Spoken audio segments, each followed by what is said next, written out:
From the CyberHub bunker and studio, you're tuning in to the CyberHub Podcast. And now for your host and CISO, James Azar.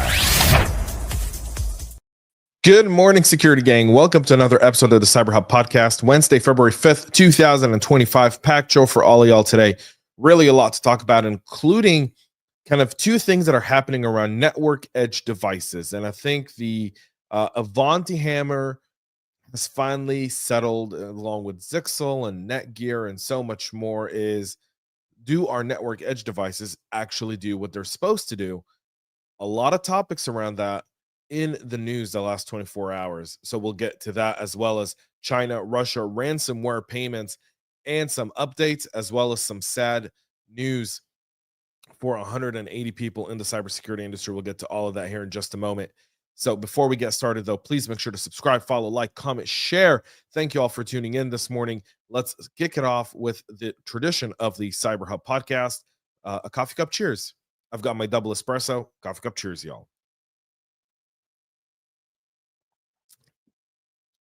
So we'll start off with network edge devices. And now Zixel on Tuesday advising that two exploited 0 days in their multiple legacy DSL CPE products will not be patched.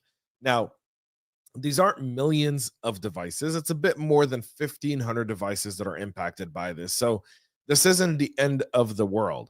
Chances are, though, the people that are using those devices don't even know that they have them. And that's where the challenge kind of lies when you have an end-of-life device in SMBs, because you essentially introduce a vulnerability to an SMB, and that vulnerability is, at that point, can't be addressed because the SMB is so busy running their business, they're not looking at their IT and security. And here comes the comments, but they should, but they're not. It's very similar to why you hear so many cybersecurity practitioners go, the business doesn't care. The business is trying to generate revenue. Our job as security practitioners is to accelerate the path to revenue and ensure that we remain resilient and operational through all kinds of situations that may arise in business, because business is not perfect. It's imperfect by nature. It's fast. The adoption is quick. And if you don't move stuff and break them, you're often left to fend for scraps. And so in order to be a leader, you have to move fast, and cybersecurity needs to adjust to that speed. Now, having said that, these specific Zixel devices, not many, but nonetheless still really important, and something worthwhile. And again, a lot of times these are managed by MSP or MSSPs, and maybe you don't even have that customer relationship anymore. It's still worth picking up the phone and saying, hey, we installed this and it's end of life. I know we don't do business with you anymore, but you may want to consider replacing it with whoever your current vendor is. They may have not been paying attention to it, but we have. It's good business. It's responsible disclosure, if nothing more. So there's that. We're not going to get into what it is, because what the vulnerability is, by the way, it's 1,500 devices. It's just worthwhile. Okay. These things always go out of sync for whatever reason. We have to problem solve this one, folks. All right. Let's continue with network edge devices with the Five Eyes. That includes the UK, Australia, Canada, New Zealand, and the Great United States, issuing guidance urging makers of network edge devices and appliances to help improve forensic visibility, ensuring defenders can detect attacks and investigate breaches. These include firewalls, routers, VPN gateways, internet-facing servers, operational technology systems, Internet of Things, that have all been heavily targeted by both state-sponsored and financially motivated attackers. They're essentially, a lot of these edge devices don't support EDR, so you don't have EDR there. So this is where you kind of see like an IDS, an intrusion detection or intrusion prevention net, to kind of plugs come in. It's where you see potentially layered defense in depth strategies come out of this. But this is significant because in a lot of times the logs there aren't really maintained. And so the ability to identify what actually happened takes a whole lot longer. And sometimes it's even unconfirmed. Like, we think that's the way, but we don't have the forensic evidence to actually physically back it up. And that's the case here with the Five Eyes. And they kind of go through this where they're saying these devices, they typically lack firmware upgrades, strong authentication, they come with vulnerabilities and insecure configuration by default. They provide limited logging. They severely reduce security teams' ability to detect breaches. And that's why this market specifically is now bound for a sort of revolution. One would argue, if you thought firewalls and VPN and edge devices weren't sexy anymore, if you thought that all of those things were just something you can walk into a micro center and pick up, guess what? They're making a comeback. The comeback is coming because that is no longer an attainable weakness to have in these edge network devices. And once these warnings start coming down, understand that the pursuit to improve this and all efforts will go there. That includes the Vault Typhoon attacks, that includes the Salt Typhoon attacks, and so many more. And then there was this article in the Cybersecurity Dive that I found very, very interesting. And they really highlight, my favorite company in the whole wide world that I still don't understand how they're still in business, Ivanti. Ivanti's had more 0 days than 0 days. Really, how those devices are still plugged into some places mind boggles me.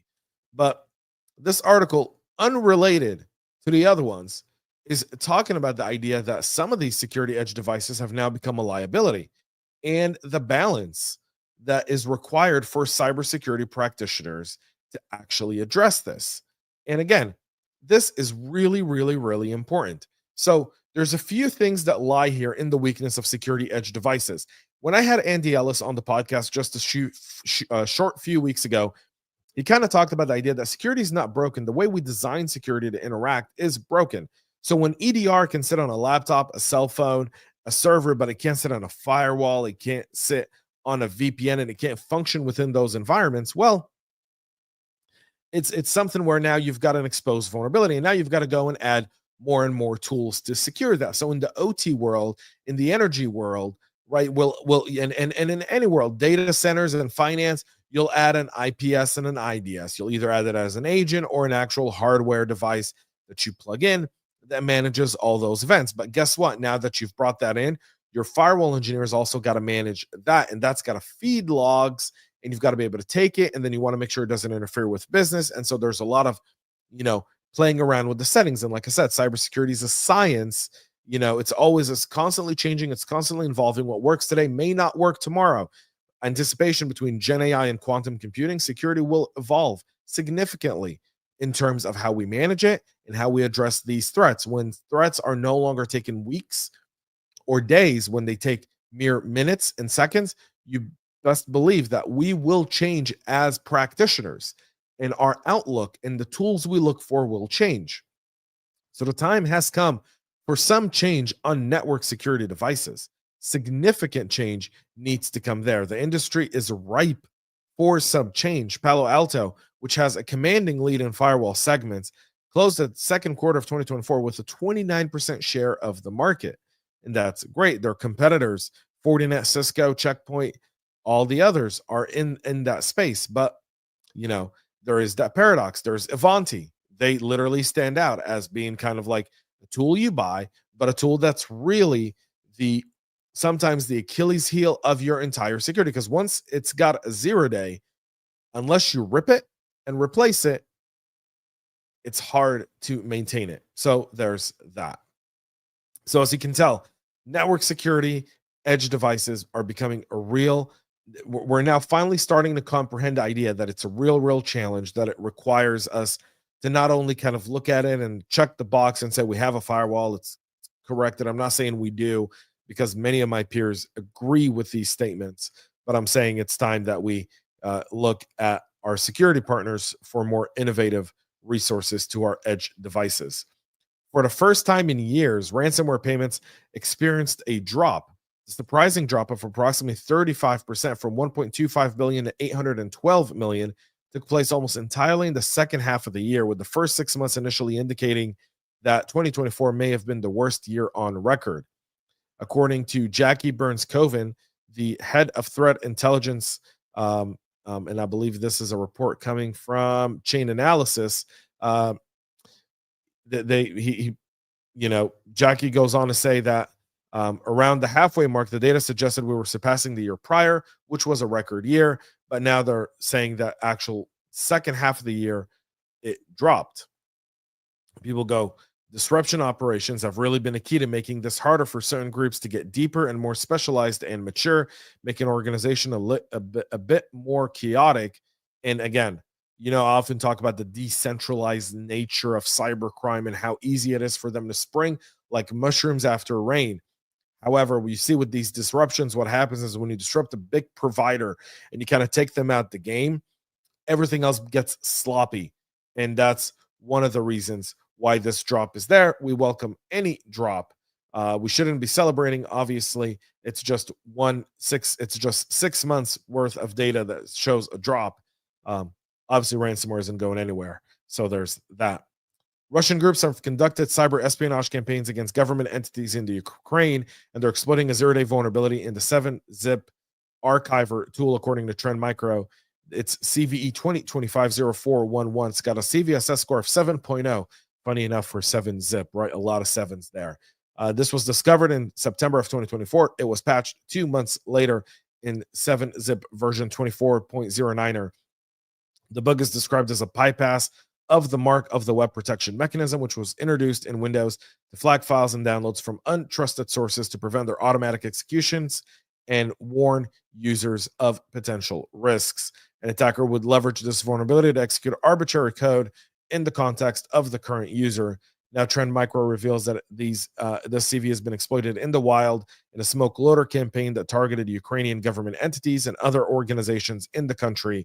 So Russia continues its onslaught with new techniques of how to break through Ukrainian cyber defenses. And mind you, whenever you see this stuff in the Ukraine, understand Ukraine knows the Russians are trying to attack. And the Russians find more and more trusted ways to get in there and actually launch these attacks.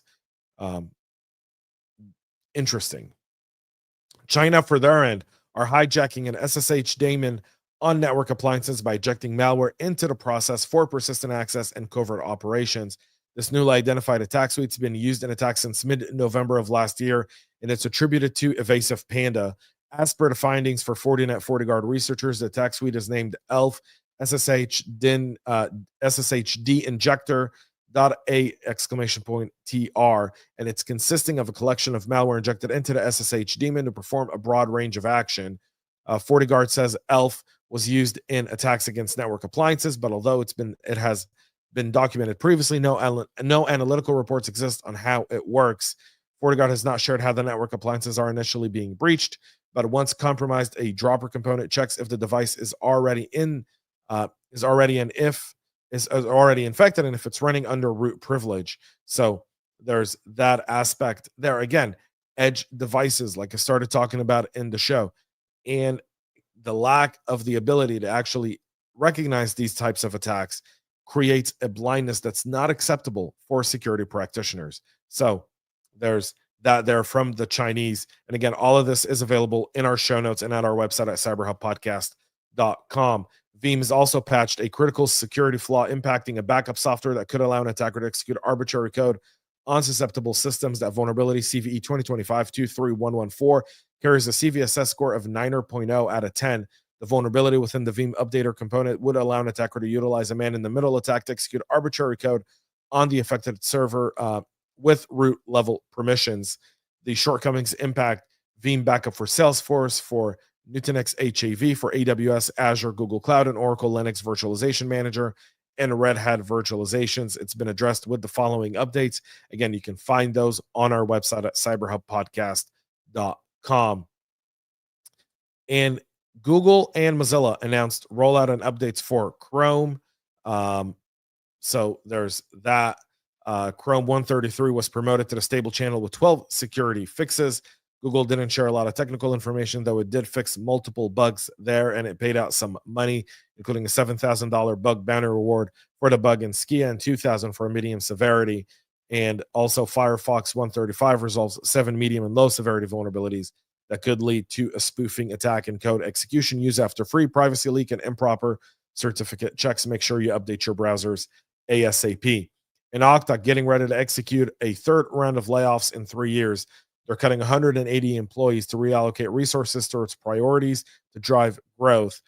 Okta, the identity security giant, announced plans to reduce its staff by 3%, but that's 180 people within our own community that unfortunately will be getting laid off. The company back in February of 2023 laid off 300 employees, or 5% of its staff, and then they cut 400 workers, or 7% of its staff, in February of 2024 to run with the company with greater efficiency. This seems to be a February kind of tradition now out of Okta, where they're letting people go. Okta said it will spend roughly $11 million on cash employee severances and benefit costs, which will primarily be paid in the fiscal quarter ending this Q1. The firm also will record a minor adjustment to its stock-based compensation expense in the current fiscal quarter related to equity compensation for employees who were terminated. Okta said it will provide support and resources for workers being laid off. So, I mean, Okta laying off people, they're not really saying who they're laying off, meaning what roles are getting laid off here, which, obviously we'll see that as it becomes available. Okta has been struggling with some security breaches, with some customer acquisition challenges and implementation costs, as well as the kind of revolving competition that have hit the identity space here in the last 2 to 3 years with the disruption. And again, when you're a giant, you move slow. Come disruption, changes everything. So there's that. My thoughts are with the folks that are getting the sad news that their work has been terminated. And again, if there's anything we as the CyberHub community can do to help, please tag us as you're being laid off. Let us know, and we'll definitely put your CV out there for people to see that there's some great talent now being let go from Okta. Thank you all for tuning in this morning. We'll be back tomorrow at 9 a.m. Eastern with all the latest. Until then, have a great rest of your day. And most importantly, y'all, stay cyber. We love feedback, so make sure to connect with us on social media and subscribe to our podcast on your favorite podcast listening platform.